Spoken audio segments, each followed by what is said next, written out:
Hello, तर तुम्हाला हिमालयातला बर्फ बघायचा आहे का? मी तर बघितलाय, तर तुम्हाला आता पुढे दाखवतेच. त्यामुळे तुम्हाला व्हिडिओ कंटिन्यू बघावा लागेल. तर आता संध्याकाळची देवपूजा केली, त्यानंतर मग मी देवगावामध्ये आले.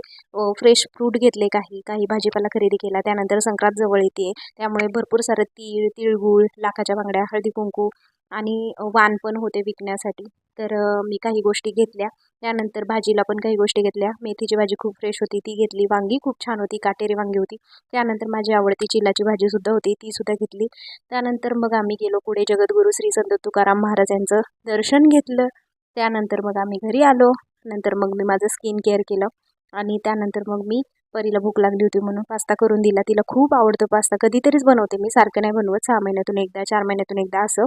तर त्यानंतर मग मी भाजी निवडायला घेतली आणि हे जे डहाळे आणले होते हरभऱ्याचे, तर त्याचे थोडेसे भाजले आणि आणि जरा केसांची चंपी केली. त्यानंतर मग मी हिमालयात जाऊन आले. हिमालयात बर्फ बघितला. तुम्हाला जर असा बर्फ बघायचा असेल तर तुमचा फ्रीज उघडून नक्की बघा आणि आवडला असेल तर लाईक नक्की करा.